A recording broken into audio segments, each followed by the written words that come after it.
they are currently now thinking about stopping that scheme to give people free food in Sheffield City. What is the best way to help people if that is what you want to do? Let's go to John Slater.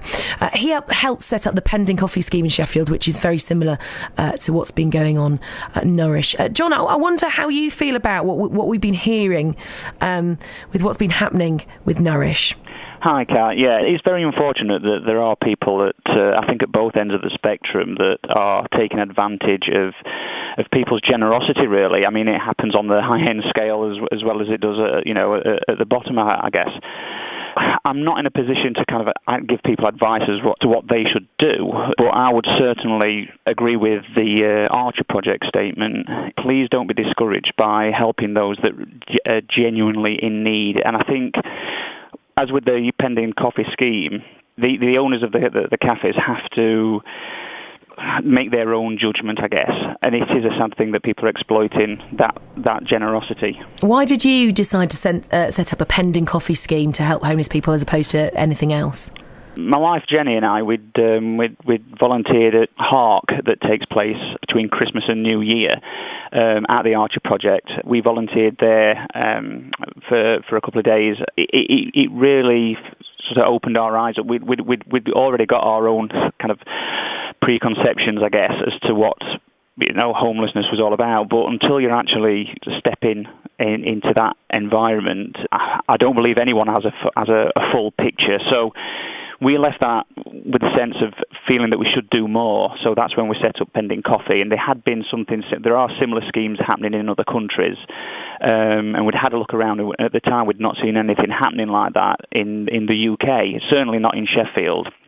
And I believe there have been similar schemes collecting tokens and such like, but we wanted to try and simplify even more, where it was just down to people's generosity and honesty, really. And I guess it's the honesty that people can often exploit. So that was it, and that's where we decided to go into Pending Coffee, and we took the pitch to the Sheffield Soup scheme, which, I guess budding entrepreneurs, if you like, not that that's what we are, they can go along and pitch an idea and hopefully get funds to kickstart that. And that was a fantastic opportunity to get the word out.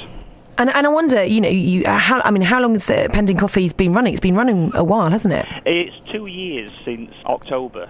So, yeah, it's been running for 2 years, and it has gone from strength to strength. I mean, it was something that we wanted to be able, because we both work full-time, we're both busy people, and we knew that we couldn't commit to something long-term. And have you heard similar things coming back from the people who do this Pending Coffee scheme? Have you heard people saying, look, I'm not sure if I want to run this anymore because I've had people come in and shout at me and I don't like it? No, not really. No, I'm not suggesting that it hasn't happened.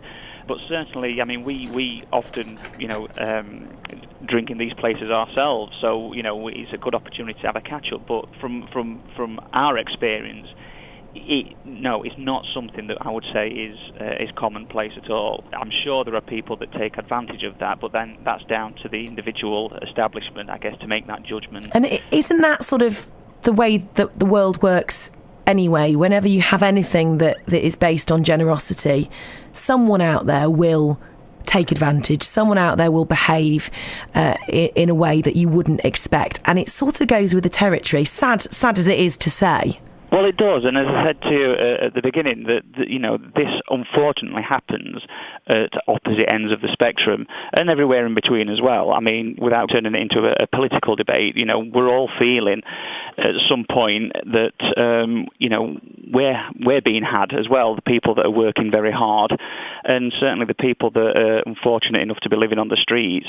Understandably, they feel that they've not got the same crack at the whip as everybody else, and they've ended up where they have, and they rely and need the support of people such as many of your listeners that want to lend a helping hand but just don't know how to do it. And Pending Coffee is there, that it's not going to transform lives, but it's certainly there to help make life that little bit easier on a day-to-day basis, but it's just a gesture more than anything else. John Slater, thanks ever so much for talking to me this morning. Can I also mention... You can, go on. The scheme has gone from strength to strength with the fantastic help of Kim at Italia Uno, who's extended the project to Oh, something wow. called Pending Pizza, who goes out on an almost daily basis, handing out pizzas that people have donated as well. So Wow. it's gone to food now.